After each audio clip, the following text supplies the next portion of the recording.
Morning guys, I'm Keith. This is Panther Creek Bushcraft. Today I'm going to talk about flint and steel. Let's get at it.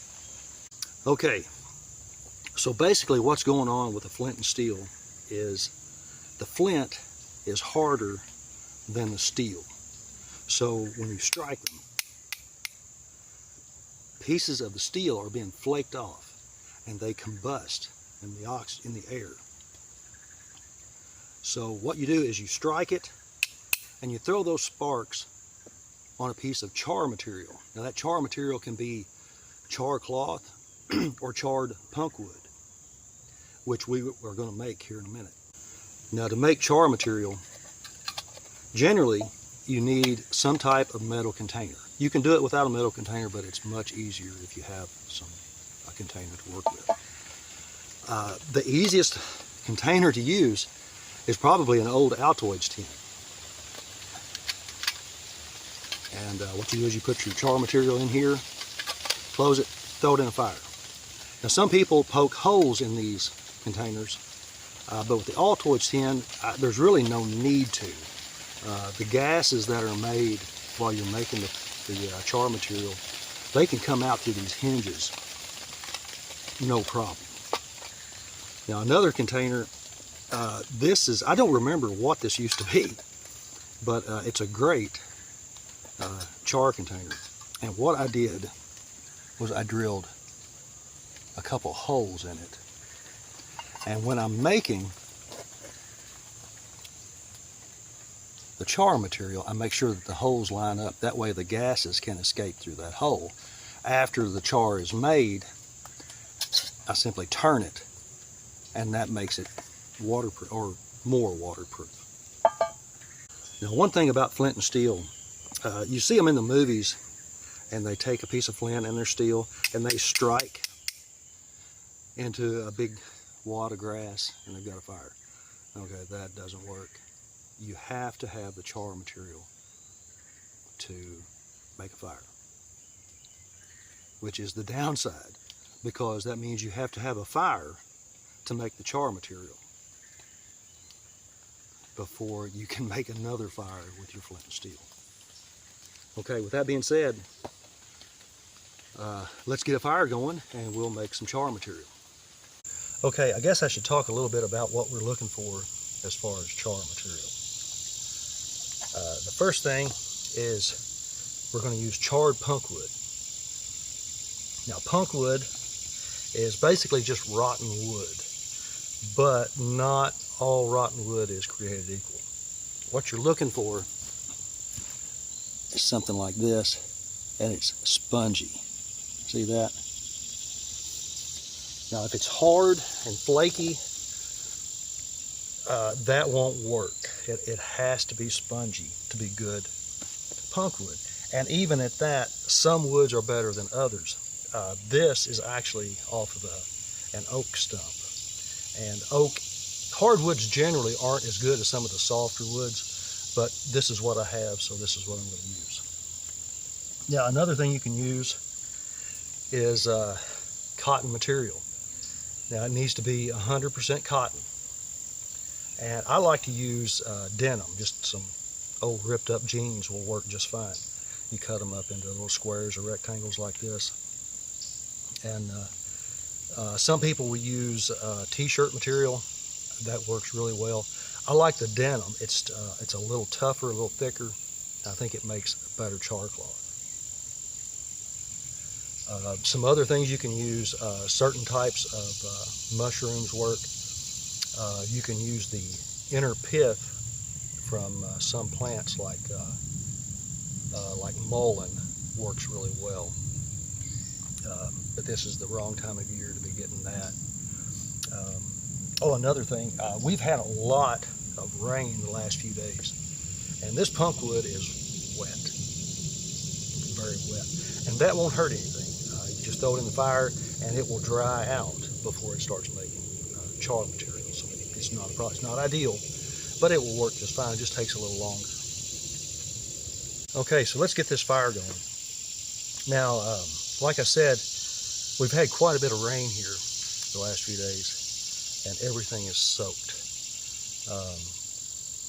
So ideally, you don't want to build a fire on the wet ground. You would build a little platform to get the fire up.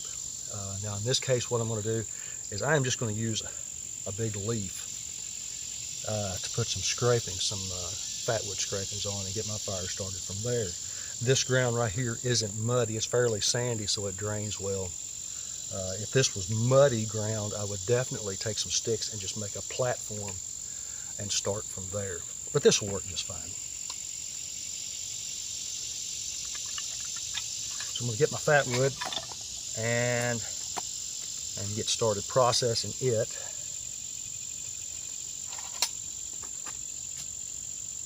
And basically all I'm going to do is just make scrapings. And I'm going to make a pretty healthy pile.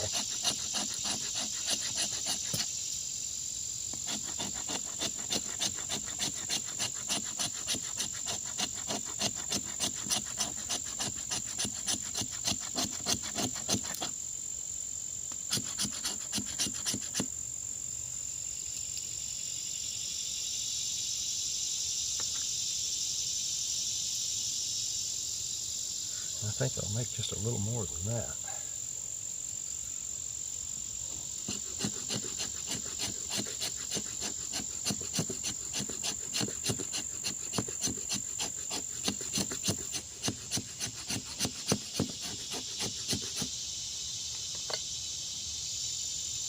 Now, that should be good. And now I'm going to split some of this down.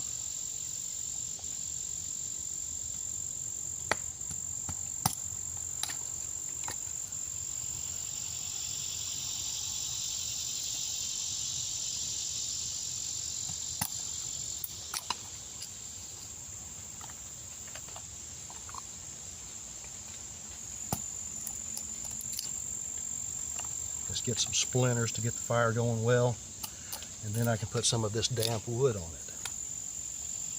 Fat wood is the king in wet weather. You just can't beat it.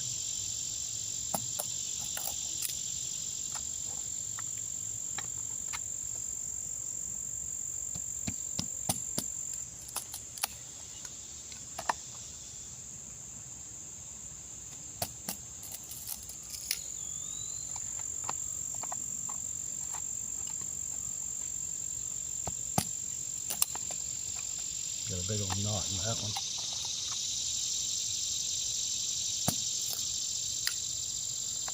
Okay.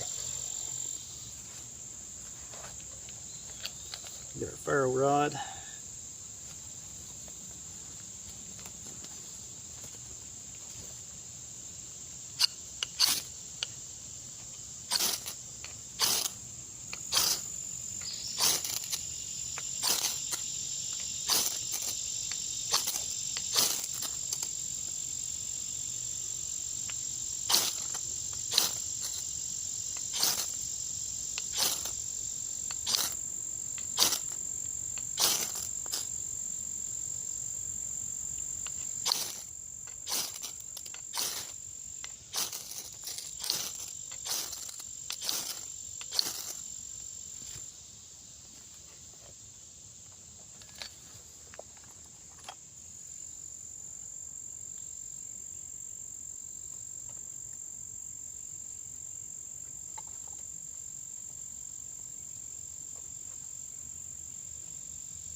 Take the rest of our kindling. all pretty wet, but I think we can get her going, especially with this fat wood on here.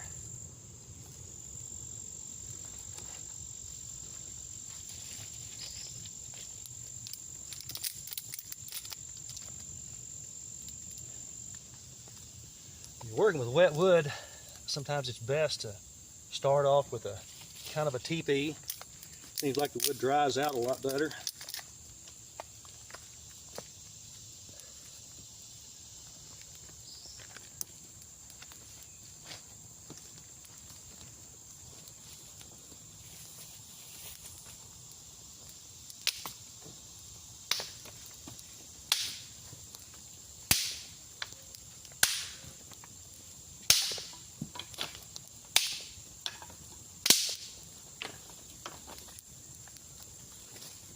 Now, generally speaking, once the flames have gotten above the current level of your fuel, then you can add more fuel.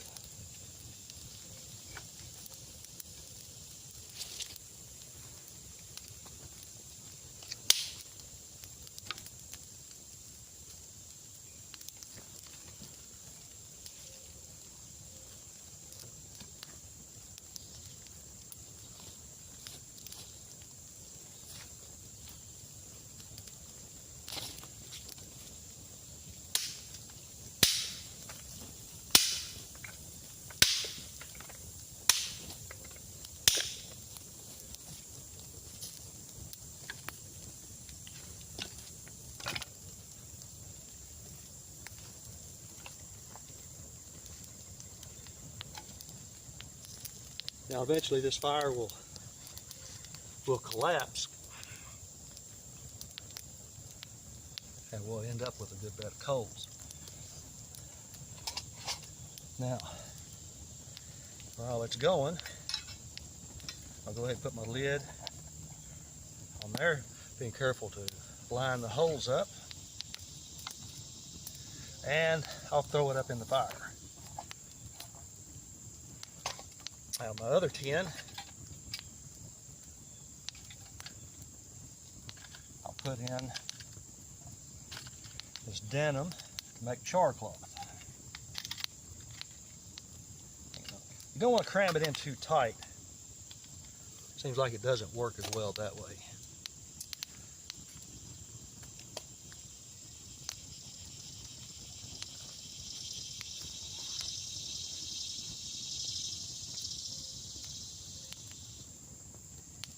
Okay, if you see that, you can see that tin right there. You can see that there's a flame coming out from under the lid. And those are the gases coming out. Let's see if I can find the other one here. Yeah, the other one is up under there too far.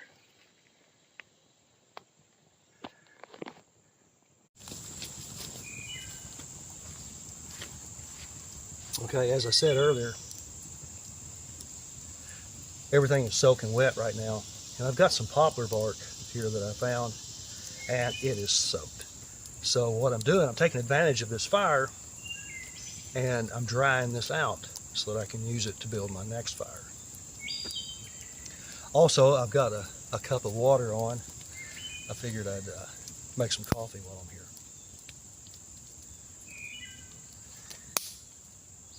Okay, our fire's burned down pretty good. So now we can get our tins out.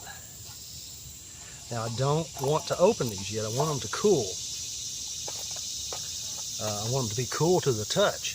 If I open them now, what's inside there will just immediately burst into flame and burn up.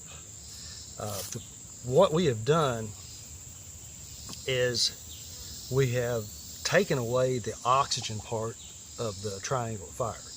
We had fuel and we had heat, but no oxygen.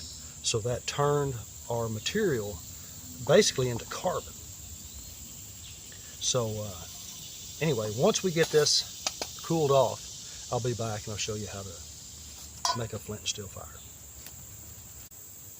Okay, our char material is done, it's cooled off. Let's take a look at it. Oh yeah, this turned out good. This is our char cloth. It's good and black, and that's what you want. Sometimes you'll do this and you'll have some that doesn't char all the way and it'll turn just kind of brown. And that won't work for flint and steel, but it's not a big deal.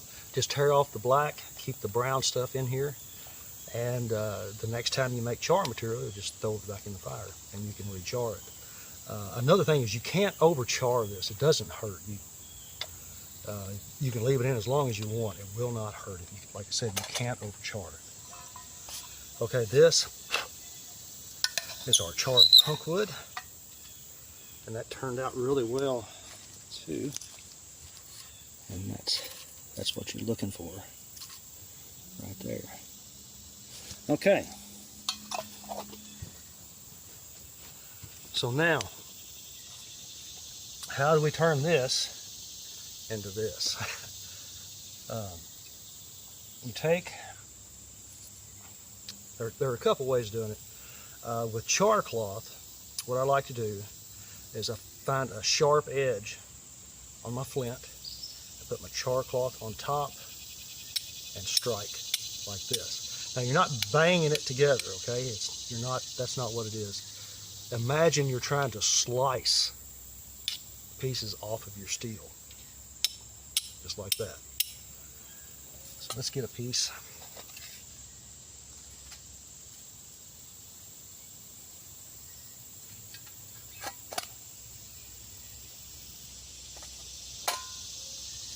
See if I can get a little closer here. What I'm gonna do is just fold this over, and I'm gonna put my cut edges on this sharp edge here.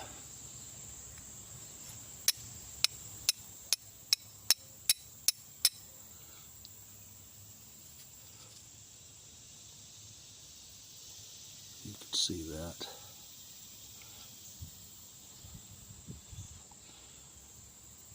Okay. Piece of cake.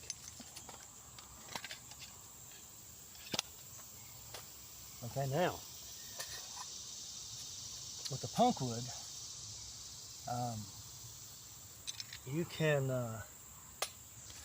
can hold that on top of your flint as well. I don't have much luck with that. I tend to break up my punkwood. It's very fragile.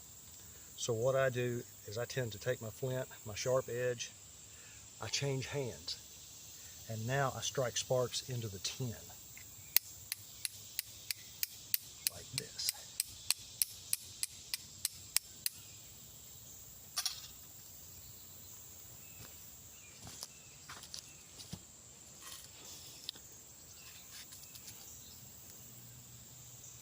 Just like that.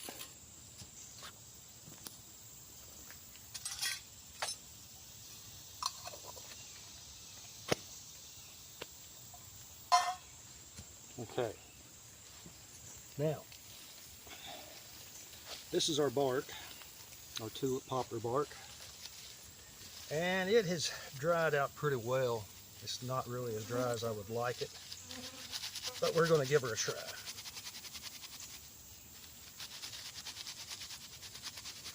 I'm going to process this down really well, rip it apart.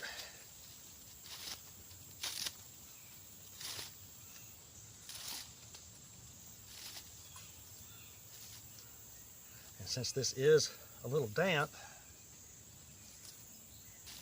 I need to do the best job at processing this that I can.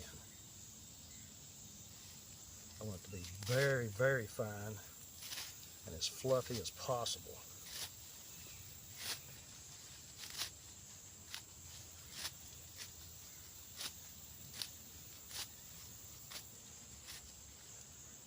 And while I'm doing this, I think I'm going to take this. This seems to be the driest part.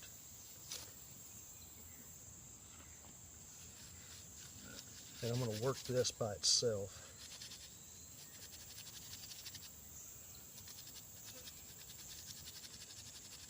And get this very, very fluffy.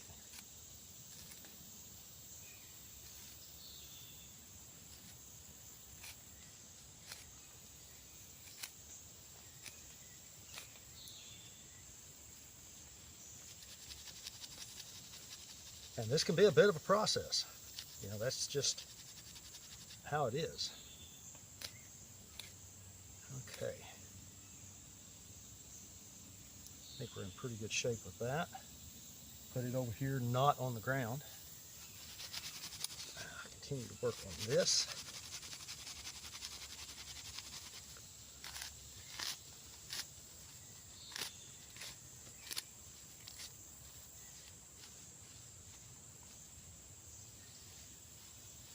Now, take this, work it into something that looks something like a bird's nest.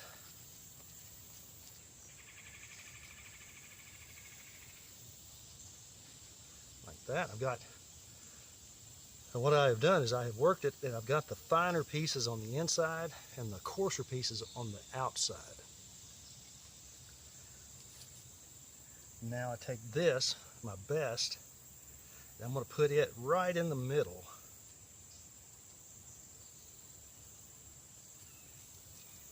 And that is where I'm going to put my ember. Wow, even that right there is not very dry. Yeah, let's see how it goes. Okay. Now when you're dealing with damp materials, don't be stingy with your char. Remember, this is going to be an ember. So the bigger the ember, the easier it is to start the fire. I'm going to find a good sharp spot.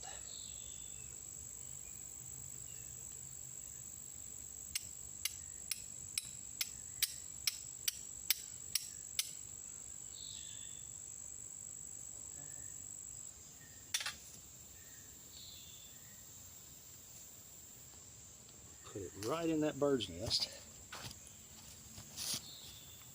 I'm going to fold it over just a little bit.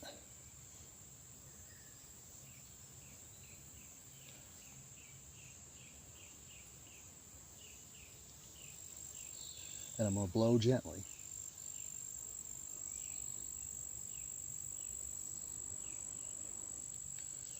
And we have a fire. Now after I got it lit, I'm going to turn it over upside down. And there we go.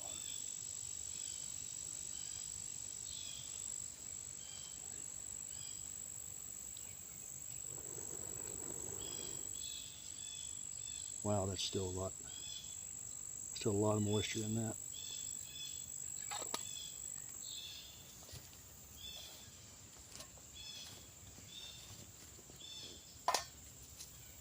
Okay, so there you have it, the Flint and Steel fire. Hope you enjoyed the video.